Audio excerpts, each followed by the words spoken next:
So I want to preface my discussion of Christianity with the movie 300. So superficially, the movie 300 was about the 300 Spartans that were outnumbered in the Battle of Thermopylae in ancient Greece against the Persians. Except that if you were kind of devout about Christianity, you'd realise that the movie was kind of an indirect parody of kind of the religion. The 300 Spartans were kind of a historical version of Christianity. The Persians, of course, were all kind of so historically violent that they were kind of a complete parody again of Islam. Furthermore, the immortals who were kind of in masks were kind of a blatant parody of Japan. So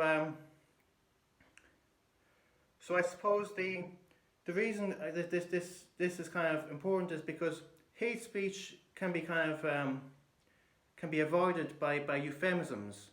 So technically, the movie said these religions, these countries, they're all completely evil, and the reason they got around that was because they actually endorsed the religions in the movie.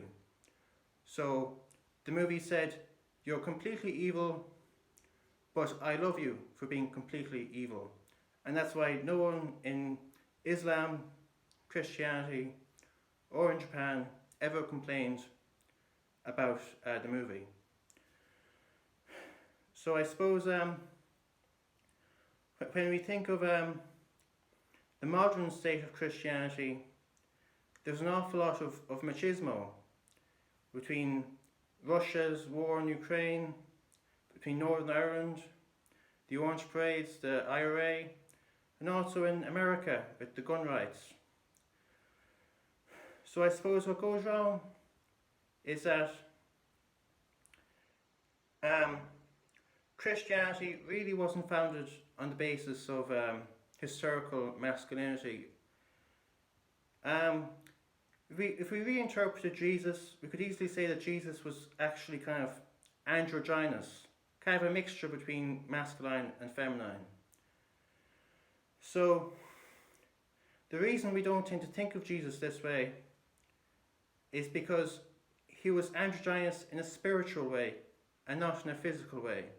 So whatever his feminine qualities were reflected in his spirituality and not in just his emotionality. But if he was in the modern era, we just met Jesus today, he'd probably resemble an androgynous bisexual, perhaps. When you think of the word bisexual, it relates to physical romance, but should be told, you can be it's very possible to be a virgin bisexual, or you can just say you're emotionally bisexual. You think of love your neighbours, that's kind of a bisexual statement if it was written today by hippies, but it wasn't. It was written in the Bible by Jesus. So if we rooted in historical masculinity, we might more reflect other religions, Hinduism, Buddhism, Islam.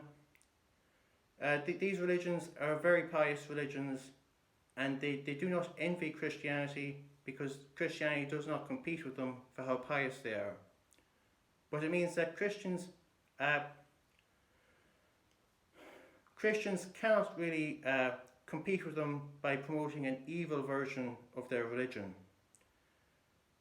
So what happens is, instead of accepting that the religion wasn't meant to be a historically strong religion, it was meant to be a very peaceful and very friendly religion, whatever has happened to Christianity in the modern era, it's very, very much in danger. So when we think of gun rights in America, the entire concept doesn't really add up for me in one bit.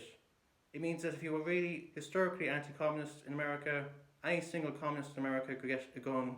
It means if you rooted in individuality, you'd defeat a collective of communism, but should be told if you used common sense, it could be defeated individually by individual communists.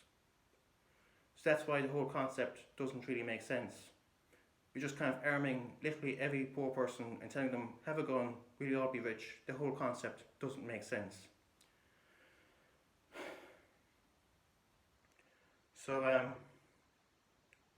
when you think of gun rights in America, it couldn't actually defeat socialism either, seeing as any poor people could just group up in a militia as well.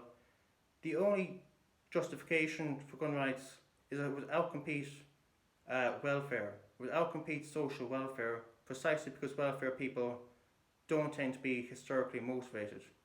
They're unemployed people. So gun rights could literally just deter social welfare in America. That's literally the only thing gun rights has achieved in America. They don't have much of a welfare system. But why is that worth so many mass shootings, so many assassinations? Is it really that bad to have 10,000 casualties every year just to stop social welfare? Likewise in Northern Ireland, the Orange Parades, it resembles a Spartan version of Christianity. If you were in Sparta, that would be the best possible version of Christianity, except that Sparta literally hated every single other city-state in Greece.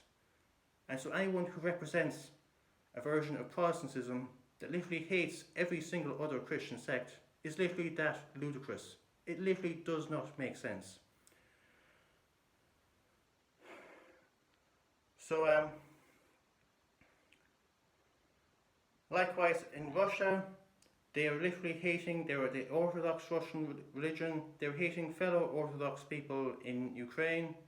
It's as if Ukraine should just apostatize from the Orthodox religion if that was what Vladimir Putin wanted. Ukraine would just not be Orthodox at all. Ukraine would just be convert to any other major world religion, and that would be the end of the debate. If Putin didn't like the Orange Parades, or not the Orange Parades, the LGBT pride marches in Ukraine, Ukraine could just say they weren't representing Orthodox Christians, they were just representing Islam, representing Hinduism. There was just no debate. They can just say they're not rooted in any respect in Russian Orthodox religion. It is really just as simple as that.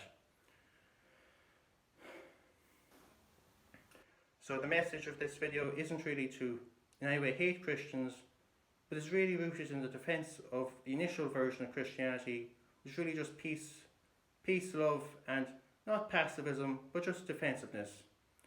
Thank you.